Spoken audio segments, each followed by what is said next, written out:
probably a question that while being obvious, I probably know the answer, but what is it when you face the Springboks that distinguishes them from any other team in the league? Physicality is the word that comes to mind. I remember this one.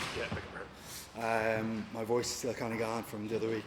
I remember kind of being shocked at just the sheer size of them, playing them in November. The fact they kind of do a 6-2 or even 7-1 sometimes off the bench and have massive reinforcements coming off the bench as well. But it's definitely not the only strength of their bow. We've got a lot of pace in their backs. Their forwards are capable of keeping the ball alive and offloading. Obviously, the physicality is tied into their set piece. They've got a great maul, great line-out options as well, have a very strong line-out and scrum as well. So getting those areas right is going to be big. Our collisions, something we've spoken about over the last few weeks, which we haven't been very happy with, going back to the pre-season games, and even over the last couple of weeks they've improved a little bit, but it's going to be a step up this week for sure. Things like two-man tackles, getting our tackle right, our tackle entry, all those areas are going to be pretty big this weekend. I know guarantees nothing, but can you take confidence from having beaten them, having won your last 15 games, and having won, I think, all but 2 the last 9, whatever it is? Definitely. I think looking back at that game, we knew we had to be on it in terms of our defence, in terms of our physicality. I know it's a bit of a buzzword, but there's a bit of a mindset that goes with that, and that week in Dublin it took a step up, and we know it will require the same this week. I think if we match them there, we have a lot of belief in what we can do in terms of our attack. We've shown some of that over the last couple of weeks. But yeah, it's definitely going to be a test and a big step up from what we've seen so far. Thanks, Caelan. Caelan, can you talk a bit about the work that you've done around the goal line dropout?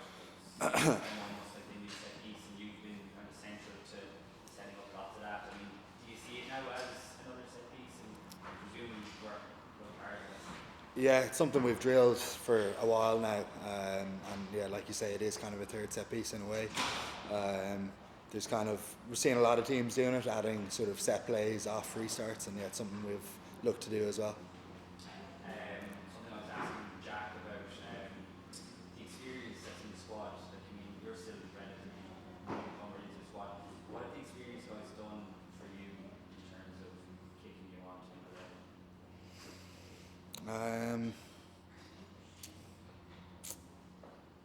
You pick up, it's hard to give a definitive answer on that. You pick up lots of little things off different guys throughout big weeks, how they approach a big week, the mindset bits, skill bits, so many little bits. Like, it's kind of hard to say in one big thing or two big things. There's so many little areas across the board that you pick up on.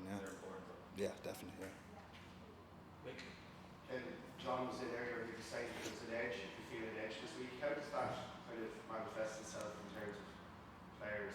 Like, how does it happen? It's interesting because Paulie actually spoke to us earlier and said on these big weeks you can feel like you need to do way more, but trust in what we've done over the last while, trust in our good habits, in our training, in our drills. Not that we're just building this week, but what we've built over the last few years. But having said that, then there is a special feeling to the week. We know we need to deliver our best, and what comes with that is maybe little extra conversations or an extra walkthrough in the evening or a bit of extra video, extra visualization, things like that, just to make sure you're fully across the board. But Paulie's point was kind of enjoy the week. When you're off, you're off. Don't get overstressed about thinking you have to do way too much this week. A lot of the work is done. Yeah, Caelan, going just back to the November game, how much do you think Springboks have kind of moved on with their game since that point and what you're seeing of them now? They've definitely evolved quite a bit. They were missing a few players back then as well, but like that game against the All Blacks 3 weeks ago or so, some of their attack was very impressive. They still have the physical edge, which is in their DNA really, going years back. But they've definitely added layers on top of it. Like I said, some of the threats they have out wide with their backs, their forwards, the likes of Steph Dutoy and Snyman, their ability to keep the ball alive and offload after having won dominant collisions. Going hard at the breakdown is something we've seen from them over the last while as well, and yeah, we reckon they'll try and disrupt there quite a bit. And likewise Ireland, since that Yeah, like I've said to you guys a few times, I think a lot of there's kind of two parts to our evolution. Some is adding extra bits, new layers like the goal line dropouts we spoke about there, and then other is just getting better at our basics. There's a lot of belief in our attack, and when we deliver on it, it can cause damage to teams. So just being more consistent and delivering on that. Thanks, Gavin. Yeah, can I just, you talked about the mental edge this week, the mental edge is part of this after. If they go 6-2 or 7-1, how does that change you as a player? Are you thinking in the first half, you've been wearing forward times, you're winning collisions, but you also know that it could be almost a completely different pack in the second half? What's that like as a player, and what is unique challenges of that, and how do you adapt? Sorry, my mate's getting a bit dry. I need a bit of water. It doesn't actually change too much. We sort of talk about delivering on an 80-minute performance regardless of who we're playing, and knowing that some teams target the last 20 minutes. So we also speak about our bench coming off and not just fitting in but actually taking it up a level. So that will be important for us this weekend. Conditioning wise, I think you talk about how big they are as physical specimens. Do you feel you've confidence in where you are as a pack to be able to cope with that? Challenging, as you say, take it on. Yeah, I think it's been a great pre-season for us. Lads are probably in pretty optimal shape, I would say. Some of our best condition we've seen over the last few years.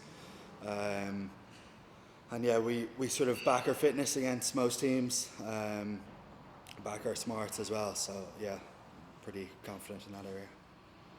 Thanks, Paul, and then Rory. Oh yeah. Last 2 years I was program on that Sweden, South Africa from Everton Saturday. So how do you like to have to prove yourself to taking this football? Yeah, probably more prove to ourselves as opposed to prove to other people. I think, like I've said, there's so much belief amongst this group, and there's belief that we can still get a lot better. So delivering that in such a big game in Paris in front of 80,000 people, hopefully a lot of Irish there as well. But yeah, it's just about constantly getting better as a group, and yeah, there's belief that we can improve quite a bit. So it's always striving for the perfect performance. Thanks, Rory. You touched on there, it's your first time back in Paris since that Six Nations game last year, and a few of you spoke about the mental challenges in that game when the crowd was on top of you and back down through. And I know it's going to be a very different competition, different challenge, but if you want to win this thing, you have to win 5 games against that France to do it. How much more ready are you now with all the work with Gary, personal work, games you've played since, to handle all that? Do you think it's a group kind of? Yeah, it's a good question. I remember kind of being a little bit taken aback by it, going into it just from the warm-up, almost the palpable intensity and atmosphere from the French in particular, drums banging and stuff like that. So I think having experienced it once, it's an easier thing to visualise and be aware of. Like you say, hopefully there'll be a good few more green shirts there as well.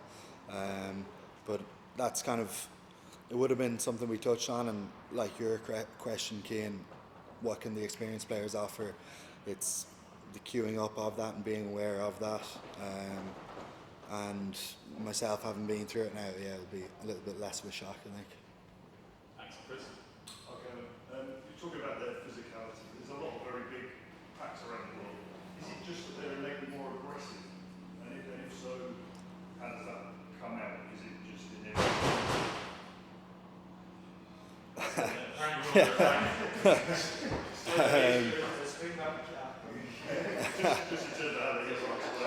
Yeah. Is it an aggression thing they have that's different? Yeah, so it's not just their size, it's the way they play. I think they're very direct off 9. They'll have sometimes 2 or 3 players latched onto a carrier and really trying to drive them over the gain line. It's the way they maul, like you mentioned, it's the ruck, the way they aggressively go after it.